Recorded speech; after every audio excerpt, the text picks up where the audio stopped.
Assalamu alaikum and welcome to our YouTube channel. My name is Azim Qasim and I am founder and CEO of Edify Group of Companies. At Edify Group of Companies, we provide information regarding study abroad and career counseling. आज का जो हमारा topic है वो काफ़ी important है। जैसे कि आप लोगों को पता है कि ऑस्ट्रेलिया ने अपने जो बॉर्डर्स हैं वो काफ़ी एक लॉन्ग पीरियड के लिए जो है ना उसको बंद रखा है, और अभी उन्होंने रिसेंटली जो है ना अपने बॉर्डर्स ओपन किए। It's been 6 months to 7 months के उन्होंने अपने बॉर्डर जो है ना वो ओपन किए हैं। और जब से उन्होंने अपने बॉर्डर्स ओपन किए हैं तो एप्लीकेशंस का जो है ना एक जो बैकलॉग था और प्लस जो न्यू एप्लीकेशंस थी, और इसमें बहुत ज़्यादा जो है ना वो एक सर्ज आया एप्लीकेशन का, जिसकी वजह से कुछ चीज़ें जो है ना वो आप कह लें कि चौक भी हो गई, और काफ़ी जो है ना वीज़ाज़ के जो रिप्लाई हैं वो डिलेज़ होना शुरू हो गए, और यूनिवर्सिटी का रिस्पॉन्स जो है ना वो काफ़ी हद तक स्लो हो गया, क्योंकि पीछे भी जो है ना वो काफ़ी ज़्यादा एप्लीकेशंस पेंडिंग थी, और न्यू एप्लीकेशंस भी जो है ना वो ज़ाहिर बात है लॉगिन हुई, और एक वो बहुत बड़ा मैं समझता हूँ कि वो एक सर्च था एप्लीकेशंस का, जिसकी वजह से जो है ना वो सिस्टम थोड़ा सा उनका स्लो हो गया। अच्छा, उसके साथ साथ हमने देखा है कि काफ़ी ज़्यादा जो है ना वो चेंजिंग्स भी आई हैं ऑस्ट्रेलिया के जो वीज़ाज़ हैं और इमिग्रेशन रूल्स हैं। उसमें जो सबसे सबसे सबसे इम्पॉर्टेंट जो चेंजिंग आई है वो ये आई है कि इंटरव्यूज़ की जो रेशो है वो ग्रेजुअली जो है ना वो इंक्रीज़ करती जा रही है। जितने भी एप्लीकेंट्स वीज़ा अप्लाई कर रहे हैं उनको पास्ट में हमने देखा है कि जो इंटरव्यू की कॉल्स थी वो नॉर्मली या तो आती नहीं थी, अगर आती थी तो 1 आउट ऑफ 100 या 2 आउट ऑफ 100 जो है ना वो कॉल्स आती थी इंटरव्यू के लिए। लेकिन इस वक्त जो है ना वो रेशो जो है ना वो ग्रेजुअली इंक्रीज़ करती जा रही है, और इस वक्त एज़ पर माई ये कोई फैक्ट नहीं है, कोई फिगर नहीं है इस पर, मतलब कि कल को बच्चे कमेंट करेंगे जी आपने गलत कोट किया। एज़ पर माई ऑब्जर्वेशन मैं कह सकता हूँ कि मोर देन 50% स्टूडेंट्स को जो है ना वो कॉल्स आना शुरू हो गई हैं इंटरव्यू के regarding.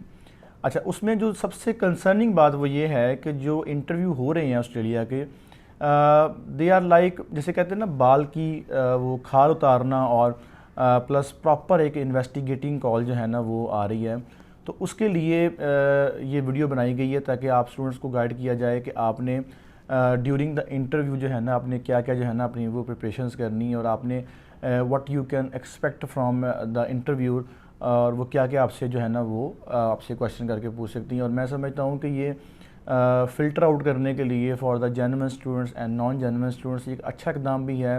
It is a good step from the Australian immigration, ताकि जो आप समझ लें कि नॉन जेन्युइन स्टूडेंट्स हैं वो फ़िल्टर आउट भी हो सकें, और जो जेन्युइन स्टूडेंट्स हैं उनको जो है ना वो रिक्रूट कर सकें। अच्छा, उसमें सबसे पहले तो कॉल आपको इस्लामाबाद से आती है। Normally they start the conversation in Urdu. Normally female call करती हैं आपको, और they can call on random basis, कभी भी कॉल कर सकते हैं आपको, और अगर आप अवेलेबल ना हो तो वो आपको ईमेल ड्रॉप कर देते हैं। अच्छा, उसमें जो है ना वो जो सबसे जो इम्पोर्टेंट क्वेश्चन है, सबसे पहले तो आपका जो एम्प्लॉयर है जिसके ऊपर जो है ना वो काफ़ी ज़्यादा रिफ्यूज़ल्स भी आ रहे हैं, और जहाँ तक मेरे तक बात पहुँची है, मैंने ग्रुप से भी देखा है, डिफरेंट सोर्सेज से जो है ना बच्चों ने अप्रोच भी किया हमें। काफ़ी जो एप्लीकेशन सबमिटेड थी एम्बेसी के अंदर, उसमें काफ़ी फेक डॉक्यूमेंट्स भी लगे हुए थे एम्प्लॉयर्स के, जो ख़ास तौर पे जो एक्सपीरियंस लेटर है जिसको पाकिस्तान में टू बी ग्रांटेड लिया जाता है कि बस एक्सपीरियंस लेटर जो है ना कोई भी लगा दो पकड़ कौन सा कोई वेरीफाई होना है। तो वो चीज़ें जो है ना उन्होंने इन डेप्थ वेरिफिकेशन की है उनकी, और वो क्या करते हैं एक तरफ से आपको कॉल कर लेते हैं और आपसे पूछते हैं कि आप जॉब कहाँ पर करते हैं या करते थे, बट वाज योर लास्ट कह लें कि आप जॉब और क्या एक्सपीरियंस है आपका। तो जैसे ही आप कहते हैं कि मैं लेट्स सपोज लेक्सन कंपनी में जो है ना मैं जॉब करता था या करता हूँ, तो दूसरी तरफ जो है ना वो उन्होंने उधर कॉल भी की होती है एम्प्लॉयर को, जिसके साथ जिसका आपने एक्सपीरियंस लेटर प्रोवाइड किया होता है। तो आपसे वो क्रॉस वेरिफिकेशन कर रहे होते हैं। एक आपसे पूछेंगे कि क्या आप आज ऑफिस गए हैं, तो उनसे पूछेंगे क्या आपका वो जो ये नाम लेके कि क्या ये ऑफिस आए हैं आज, आपके जो वहाँ पे स्टाफ मेंबर्स कितने हैं, आपका वहाँ पे इंटीरियर का कलर किस तरह का है ऑफिस का। तो बिल्कुल जो जेन्युइन स्टूडेंट है सिर्फ वही इनके आंसर कर पाएगा, क्योंकि इतने इन डेप्थ क्वेश्चन करते हैं। ऑफिस बॉय का नाम बताएं आप, आपके वहाँ पे कुलीग कौन कौन है, डिपार्टमेंट्स कितने हैं, ऑर्गेनाइजेशन कितनी बड़ी है, सेल क्या करते हैं, परचेज़ क्या करते हैं। इस तरह के जो क्वेश्चन जो एक सिर्फ वो स्टूडेंट आंसर कर सकता है जो वाकई ही किसी फर्म में जॉब कर रहा है। तो इस चीज़ का ख़ास ख्याल रखें कि जब भी आप एक्सपीरियंस लेटर दें, it should be genuine experience letter. किसी भी अनऑथेंटिक सोर्स के ऊपर जो है ना वो रिलाई ना करें, और कोशिश करें कि हमेशा जो है ना वो अपना जेन्युइन एक्सपीरियंस दें, क्योंकि उसकी अच्छी खासी वेरिफिकेशन हो सकती है। सेकंड जो मज़ीद इसके बारे में, चूँकि फिर वीडियो बहुत लेंथी हो जाएगी, वो तो ऑब्वियसली जब अगर आप किसी से केस करवा रहे हैं, किसी काउंसलर से, किसी कंपनी से, तो वो आपको गाइड लाजमी करेंगे। अगर आप हमसे केस करवा रहे हैं तो हम भी आपको इसके ऊपर प्रॉपर जो क्वेश्चंस हैं और सारी जो है ना उसकी प्रिपरेशन करवाएंगे। सेकंड जो मोस्ट इंपॉर्टेंट है इस वक्त, तो वो ये क्वेश्चनिंग हो रही है कि आपका जो जैसे कि आपको पता है कि ऑस्ट्रेलिया में सोर्स ऑफ फंड्स और सोर्स ऑफ इनकम जो है ना, उसका एक चैप्टर होता है जिसके अंदर आपने ये बताना होता है कि आपकी इनकम कहाँ से आ रही है, कितनी आ रही है। वो एक थ्रेश होल्ड है, आपने डिफाइन करना होता है 62,000 और 222 ऑस्ट्रेलियन डॉलर का।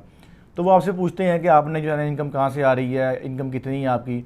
उसके अंदर भी जो है ना वो स्टूडेंट जो है ना वो काफ़ी मिस रिप्रेजेंटिंग कर रहे हैं और फेक डॉक्यूमेंट्स लगा रहे हैं, और वो जो बिल्कुल ही जो है ना वो जिनका आप कह लें कि सर पैर ही कोई नहीं है और ना कहीं से वेरीफाई। इवन के कई बच्चे, मैंने रिफ्यूज़ल लेटर पढ़े हैं, कई बच्चों ने तो अपना एनटीएन लगाया है और एनटीएन ऑनलाइन एक्टिव ही नहीं आ रहा, ना वहाँ पे किसी बिज़नेस का नेम लिखा आ रहा है। तो उसमें भी जो है ना वो क्वेश्चन करते हैं कि आपके स्पॉन्सर का बिज़नेस किस चीज़ का। लेट्स सपोज अगर आपने वहाँ पे शो किया हुआ है कि मेरे फादर मेरे स्पॉन्सर हैं और आपने कहा जी उनका जो बिज़नेस है ना वो बिज़नेस है इलेक्ट्रॉनिक्स का, उन्होंने आपका ऑनलाइन एनटीएन चेक किया तो वहाँ पे इलेक्ट्रॉनिक्स का नाम ही लिखा नहीं आया। सही है। इसी तरह उन्होंने आपसे पूछा जी वो क्या सेल परचेज़ करते हैं, आपने कहा जी वो एसी सेल परचेज़ करते हैं या कोई फ्रिज का जो है ना वो इलेक्ट्रॉनिक अप्लाइंसेस का सेल परचेज़ करते हैं। उन्होंने आपसे पूछा कितनी सेलिंग है, कितनी परचेजिंग करते हैं, आपने नहीं बताया। आपके फादर को कॉल की, उन्होंने कहा जी मुझे तो पता नहीं मेरा क्या बिज़नेस है। तो इस तरह के जो क्वेश्चंस हैं आपको अवेयर होना चाहिए कि आपने जो फाइनेंशियल्स दिए हैं अपनी यूनिवर्सिटी को, उसमें क्या चीज़ सबमिट करवानी है, क्या आपने सबमिट करवा चुके हैं, आपका स्पॉन्सर कौन है, आपका फाइनेंसर कौन है, उसकी कितनी इनकम है उसकी। सही है। और बिज़नेस किस चीज़ का, उस बिज़नेस के क्या SOPs हैं, क्या USPs हैं, वो सारा आपको आइडिया होना चाहिए। कि देखें ऑब्वियसली बात है, अगर आपको कोई स्पॉन्सर कर रहा है तो आपको पता होगा ना कि वो क्या बिज़नेस करता है, क्या आपको ईच एंड एवरीथिंग आपको पता होना चाहिए। और कुछ ऐसा भी हुआ कि कन्फ्यूजन की वजह से, यानी कि एक स्टूडेंट है और उसका मतलब कि सारा कुछ ओरिजिनल है, सब कुछ ऑथेंटिक है, स्पॉन्सर भी जो है ना उसका ठीक है, बट वो ड्यूरिंग इंटरव्यू पजल हो गया और उसने जो है ना वो आंसर जो है ना वो गलत कर दिए। उन्होंने पूछा कुछ, बता कुछ दिया। तो बड़े सिंपल उन्होंने क्वेश्चन किए। उसने कहा जी हमारी जो है ना वो वेविंग का जो है ना बिज़नेस है। तो उसने आकर से पूछा जी आपका वेविंग का जो है ना, वेविंग में होता क्या है। अब यहाँ पर वो पजल हो गया बच्चा, क्योंकि अक्सर हमारे जो पाकिस्तानी बच्चे हैं वो नहीं भी जाते बिज़नेस में अपने फादर के, तो इतना आइडिया नहीं होता। ज़्यादातर फादर या कोई बड़ा भाई से माल रहा है अगर, तो उस पर वो कंफ्यूज हो गया। इसी तरह आपको 2-3 क्वेश्चन और किए, लेकिन वो सारा मिसमैनेज्ड हो गया, जिसकी वजह से उनको doubt to warrant visa refuse कर दिया। तो इस तरह की जो चीज़ें हैं आपको जो है ना वो इसका सही से आइडिया होना चाहिए कि आपने जो ख़ास तौर पे आपका जो गैप के ऊपर जो क्वेश्चन आता है, आपने जॉब कहाँ पर की है, सैलरी कितनी थी, पैसे कहाँ पर आते थे, सैलरी कहाँ से आती थी, एम्प्लॉयर का नाम क्या है, ठीक है, कुछ भी you can expect anything from the interviewer. और अक्सर बच्चे मुझे कंप्लेन करते हैं कि जी मुझे मेरे काउंसलर ने तैयारी नहीं करवाई, मतलब किसी से भी कोई केस करवा रहे हैं, अपनी बात नहीं कर रहा, किसी से भी केस उन्होंने मुझे तैयारी नहीं करवाई। तो इस चीज़ का मैं आंसर करता होता हूँ कि कोई भी कंपनी है, कोई भी काउंसलर है, कोई भी अदारा है, वो आपको 100% स्पून फीडिंग नहीं करवा सकता। क्योंकि जब इंटरव्यू क्वेश्चन कर रहा होता है, कोई ना कोई ऐसा क्वेश्चन लाजमी होता है जो उसने आपके आंसर में से लेना होता है। और इस चीज़ का किसी भी काउंसलर को, किसी भी दुनिया के कंसल्टेंट को आइडिया नहीं हो सकता उसने क्या पूछ लेना है आपसे। तो हमेशा अपनी जो हम आपको असिस्ट कर सकते हैं एक हद तक, हम आपको क्वेश्चंस का सैंपल दे देंगे 100 क्वेश्चंस का, लेकिन जहाँ तक मेरा एक्सपीरियंस है हम आपको 200 क्वेश्चन में दे देना, तो हर बार ऐसे होता है कि एक आधा क्वेश्चन जो नया भी कर लेते हैं वो, क्योंकि इंटरव्यूअर का कौन सा किसी ने कोई मुँह पकड़ लेना कि भाई आपने ये बात क्यों पूछी है। तो हमेशा अपनी रिसर्च के ऊपर रिलाई किया करें और जितनी रिसर्च आप लोग कर सकते हैं इस चीज़ को जो है ना वो सीरियसली लेके इस पर रिसर्च करें। 2 चीज़ें मैंने आपको मेन बताई हैं, एक तो आपका सोर्स ऑफ जो है ना इनकम, आपके स्पॉन्सर, आपका फाइनेंशियल्स, ये कौन कर रहा है, कैसे कर रहा है, जो कि GTE का बड़ा एक फेमस वर्ड है, ऑस्ट्रेलिया में सब यूज़ करते हैं, वो आपको पता होना चाहिए। दूसरा मैंने बताया आपको कि आपका जो एक्सपीरियंस है उसके ऊपर जो है ना आपने वो आपसे क्वेश्चन कर सकते हैं। The third most important that is statement of purpose. अलमिया ये है पाकिस्तान के अंदर कि अक्सर बच्चे जब हमें भी अप्रोच करते हैं, काउंसलिंग करवाने आते हैं, तो दे क्या लें कि हमसे ज़िद भी करते हैं और दे रिक्वेस्ट है कि सर SOP जो है ना या तो आप लिख दें या हमें जो है ना इसमें हमें असिस्टेंस प्रोवाइड करें। और बच्चे कुछ ऐसे भी होते हैं जो जहमत भी नहीं करते, उसको पढ़ के देख भी लूँ उसमें लिखा क्या हुआ है। आपकी जो SOP वहाँ पे गई हुई है एम्बेसी के अंदर, आपको वो उसमें हर वर्ड जो है ना वो उसका एक एक वर्ड जो है ना आपको पता होना चाहिए उसमें आपने क्या लिखा है। मतलब कि एक ऐसा कि एक मुझे रिफ्यूज़ल लेटर मुझे मिला जिसमें उन्होंने स्टूडेंट से पूछा जी ये SOP आपने लिखी है, उसने कहा जी बिल्कुल मैंने लिखी है।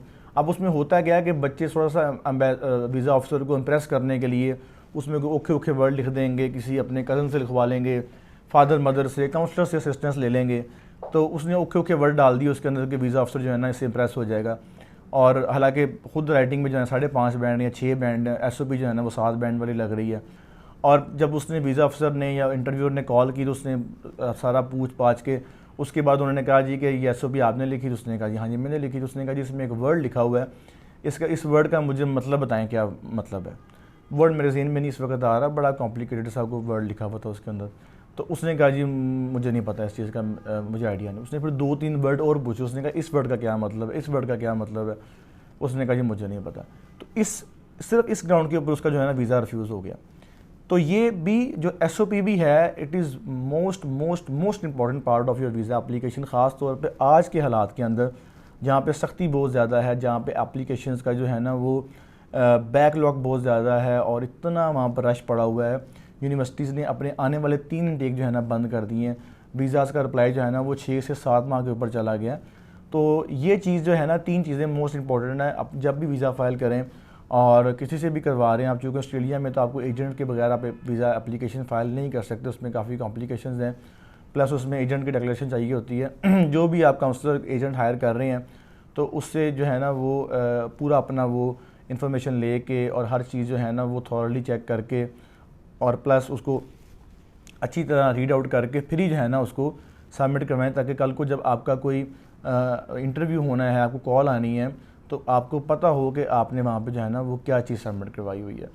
तो ये थी हमारी आज की वीडियो जिसमें मैंने कोशिश की है कि मैं आपको काफ़ी ऑन रिक्वेस्ट मुझे आ रही थी व्हाट्सएप के, बस मसरूफियत की वजह से मैं नहीं कर पाता। जैसा कि मैंने पहले बताया था कि लाहौर DH हमारी ब्रांच ओपन हो रही है, उधर मैं थोड़ा सा काफ़ी बिजी रहा हूँ पिछले दिनों में। तो इसमें मैंने कोशिश की है कि आपका जो कंसर्न्स हैं वो दूर हो जाए, और जिन बच्चों का अभी इंटरव्यू नहीं हुए या होने वाले हैं वो अपने आप को प्रिपेयर कर लें कि जो वीज़ा ऑफिसर है वो आपसे कुछ भी पूछ सकता है। तो अगर आपको हमारी ये वीडियो पसंद आई हो तो इसको लाजमी शेयर कीजिएगा, और अगर अभी तक आपने हमारा चैनल सब्सक्राइब नहीं किया तो इसको लाजमी सब्सक्राइब कीजिएगा, चूँकि हम अपने चैनल के ऊपर आपको काफ़ी जो है ना वो फ्री इंफॉर्मेशन के तहत कह लें कि आपको काफ़ी हम इंफॉर्मेशन और करियर गाइडेंस और करियर काउंसलिंग के ऊपर जो है ना वो काफ़ी वीडियोस आपको देखने को मिलेंगी। Thank you so much. Allah हाफ़िज़।